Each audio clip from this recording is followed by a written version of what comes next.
8h27 e você acompanha o Jornal Bom Dia pela 105,9, a Rádio Valinhos FM. E hoje, com muito prazer, nós estamos recebendo o jovem Dr. Luiz Fernando Freitas Penteado. Ele que é advogado, professor e mestre em Direito Ambiental da PUC São Paulo e também da PUC Campinas. E nós vamos conversar um pouquinho com o Dr. Luiz Fernando sobre meio ambiente. Doutor, bom dia, prazer tê-lo aqui, não é? Doutor, as questões ambientais, né? Nós temos aí legislação suficiente ou falta o quê? Fiscalização? Quais são os problemas na sua visão? Muito bom dia. Bom dia, Fernando. Eu que agradeço estar aqui. Bom dia aos seus ouvintes. Bom, a problemática ambiental da legislação, realmente a gente tem uma legislação ambiental que é considerada uma das melhores até da América Latina. Se comparar com o mundo também tem um destaque, tem um diferencial.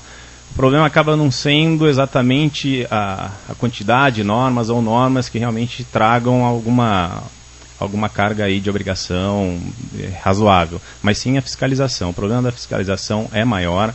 A gente tem um histórico, a legislação, a gente considera a lei ambiental, a legislação ambiental como recente, comparado com os outros, direito civil e tudo mais, só que a fiscalização não veio junto com a norma. Então a legislação ambiental surgiu mais ou menos na década de 60, mais década de 70, e a fiscalização em si a gente começa a ter nos últimos 20 anos, mais ou menos 10 anos, uma fiscalização mais efetiva. Então você acaba tendo até uma problemática de a lei existe há muito tempo, mas eu nunca tive que cumprir, por que eu tenho que cumprir agora? Então acaba ouvindo muito isso, principalmente alguns produtores rurais.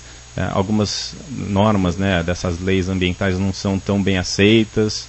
Então você tem uma problemática de fiscalização muito grande, que hoje em dia, mesmo que os órgãos estejam fiscalizando um pouco mais, você ainda criou uma cultura de não cumprimento da norma, então acaba dificultando um pouco. Doutor, a questão do meio ambiente, né, todo mundo diz assim, é muito importante, nós precisamos cuidar do meio ambiente, né, há uma preocupação, mas na realidade, não é, isso não acontece. A começar pelos nossos governantes e passando por nós, a sociedade, né, civil. O que acontece? É cultural ainda, falta essa conscientização efetiva, não é? Porque não é só no blá blá blá, mas efetivamente o que acontece? Principalmente no Brasil, os recursos naturais sempre foram muito abundantes aqui. E não tinha essa preocupação, eu vou usar água, eu vou usar os recursos minerais de uma forma que, como tem muito, não vai acabar. E essa foi uma dificuldade que a gente criou, uma cultura em cima disso. O meio ambiente vai estar aí para sempre, a gente vai conseguir utilizar do meio ambiente sem que ele nunca falte para nós. E hoje em dia a gente tem essa consciência de que isso não acontece. Até os recursos antigamente tidos como recursos que não acabam, né? Abundantes. A água nossa, né? Exatamente, principalmente a água. Tinha-se com a água, principalmente no Brasil, como a água não acaba mais. Mas a gente sabe que a água pode acabar sim. A água ela é fácil de ser contaminada e para descontaminar você tem um custo muito alto, tem uma dificuldade em cima disso.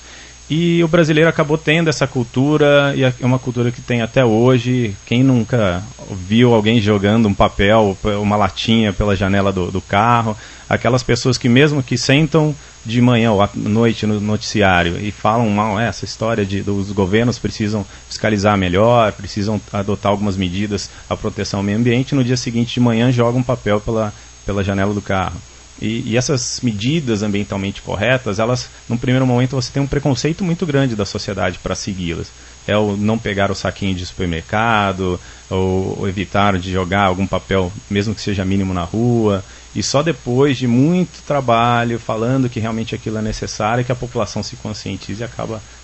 E o sofrimento, né? Porque se nós temos enchentes em São Paulo, é culpa do próprio homem, né? Quer dizer, é consequência das nossas ações. Com certeza. É uma falta de fiscalização, é uma falta de medidas do governo, mas é uma falta de educação também da população, uma falta de consciência. É um trabalho grande. Não é só jogar a culpa, a responsabilidade no governo. Cada um tem que fazer a sua parte também.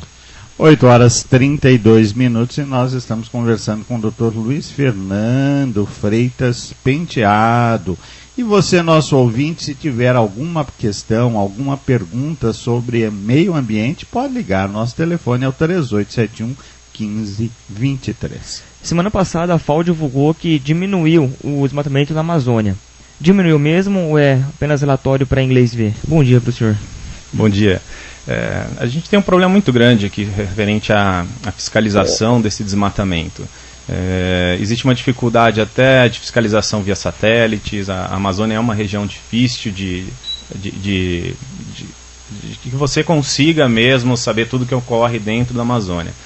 Você tem algumas épocas que existe uma diminuição de desmatamento, mas é costumeiro você ter um relatório, diminuiu o desmatamento, mas quais foram os parâmetros seguidos? E no mês seguinte, de repente, você tem um outro relatório de um outro órgão dizendo que o desmatamento aumentou.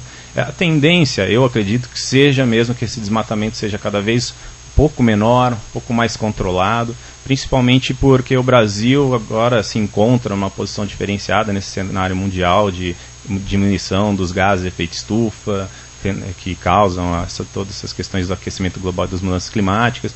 Eu acredito que a tendência seja a diminuição do desmatamento, mas eu não acredito numa primeira informação que diga sobre o desmatamento diminuiu. Eu sempre gosto de acompanhar o que vem depois, né, para saber se realmente esse desmatamento diminuiu e acompanhar as críticas que vêm sobre esses relatórios também. Sabe? De repente tem uma crítica falando, realmente diminuiu, mas eles não consideraram esse parâmetro aqui.